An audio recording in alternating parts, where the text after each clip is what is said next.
다음 주제는 가치 반영에 관련된 얘기입니다. 가치가 반영이 어떻게 될 거냐.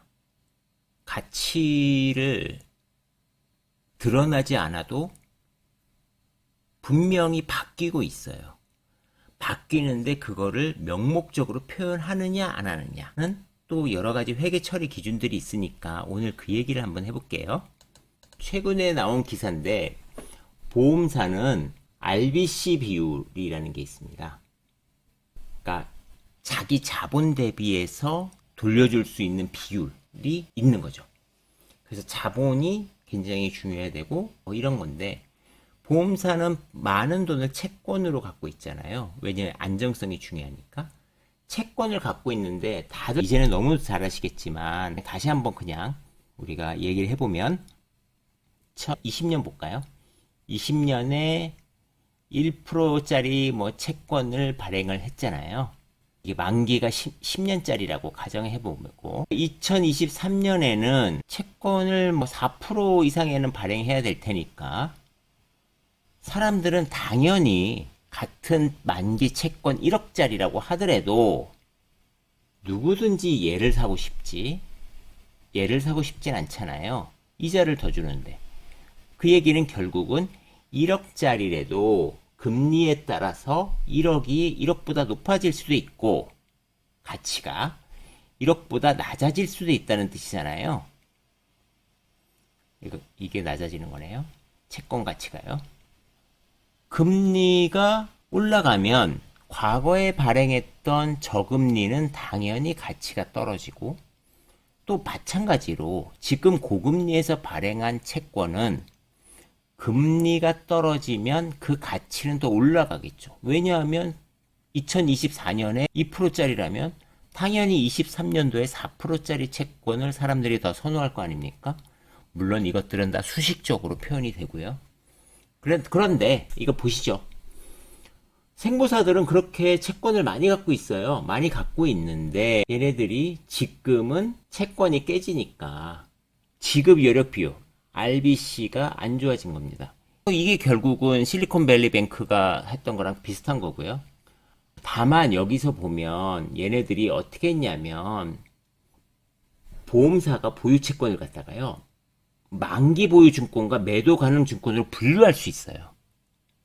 그러니까 만기 보유 증권으로 한다면 실리콘밸리 뱅크처럼 채권 가격이 떨어졌음에도 불구하고 표시를 안 하고 넘어가는 거고 매도 가능 증권으로 하면 매 분기마다 평가해서 그것들이 손상이 됐는지 이익이 됐는지 구분하는 거예요. 그런데 얘네들이 어떻게 했냐면 저금리가 이어지잖아요. 그러니까 몇몇 보험사들은 어떻게 했어요? 매도 가능 증권으로 바꾼 거예요. 만기 보유 증권을 매도 가능 증권으로 바꾼 거예요. 그러니까 무슨 얘기냐면 다시 한번 말씀드리면 예를 들어서 2018년도에 채권 금리가 뭐 3%였다. 그러면 우리가 정말 잘 아는 2020년, 21년은 굉장히 저금리였잖아요. 그러니까 얘 채권 가격이 올라가잖아요. 올라가는데 이게 만기 보유 증권이었으니까 올라가지 않았단 말이에요. 그래서 그거를 그냥 아까운 거야. 자본으로 만들면 RBC 비율이 좋아지니까 순간적으로 자본이 많이 들은 것처럼 보이니까 이때 얘네들이 매도 가능 증권으로 바꾼 거예요. 그러니까 같은 자본을 키울 수 있었죠.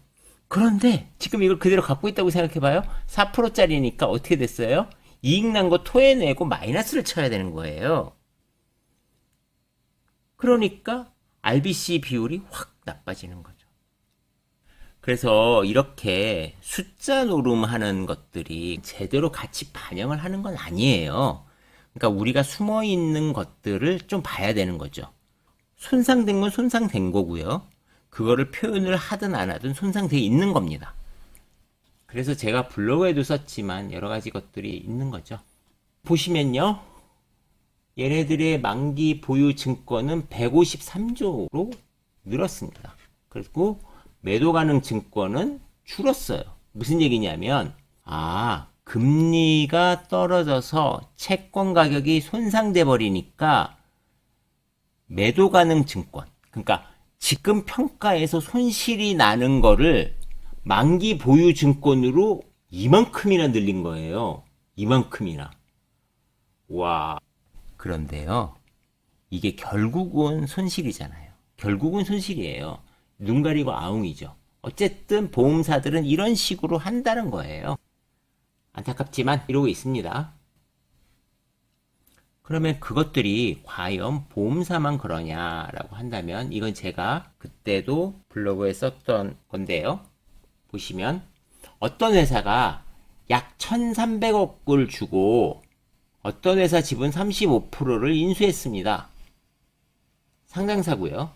그 회사가 2,000억이 되면 원래 장부가는 바꿨다면 700억으로 표현해야 됩니다. 그러니까 한 600억 정도 손상을 잡아야 되는 거예요. 그런데 이 회사가 종속법인이면 취득 원가를 계속 갖고 갑니다. 그러니까 20% 이하의 매도 가능 증권이었으면 표시를 했을 텐데 더군다나 상장사니까. 그런데 종속법인은 뭐 매매를 안 하겠다, 내 거다 이런 개념이잖아요. 그런데 이것도 결국 똑같은 거라니까요. 무슨 사건이 터져서 이 회사가 종속법인이라도 팔아서 위기를 벗어나려고 할 때 이 숨은 게 뿅 튀어나오는 거죠. 이 부실이.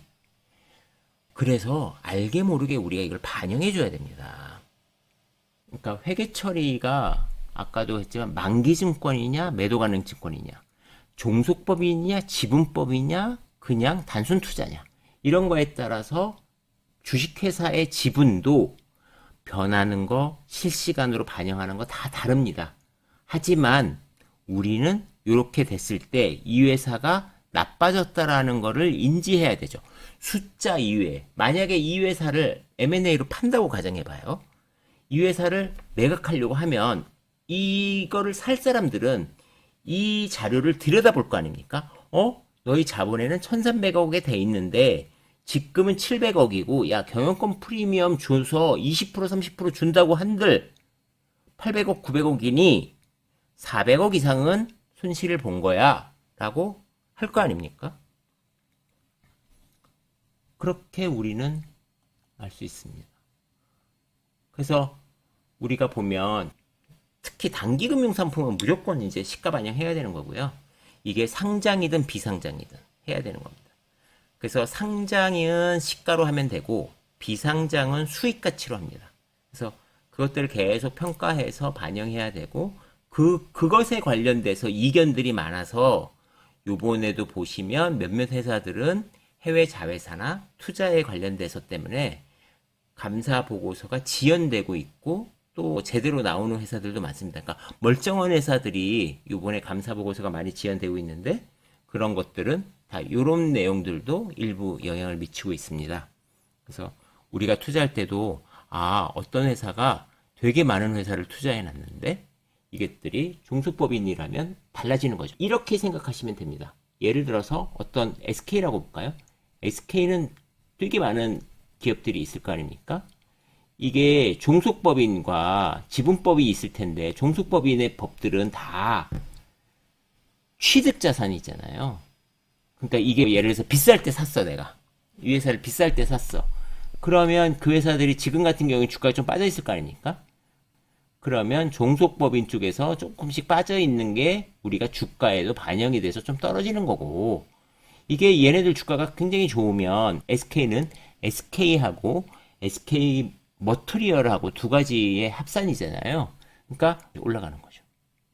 얘네들이 주가가 올라가면 SK 주가도 당연히 또 올라가는 게 이런 식으로 우리가 일일이 다 애널분처럼 분석은 안 하더라도 그렇게 메커니즘으로 왔다 갔다 하는 겁니다.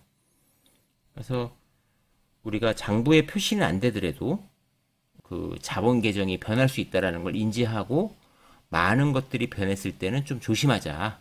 또 어떤 거를 유의하자. 투자에 활용하자. 이런 말씀을 지금 드린 겁니다. 감사합니다.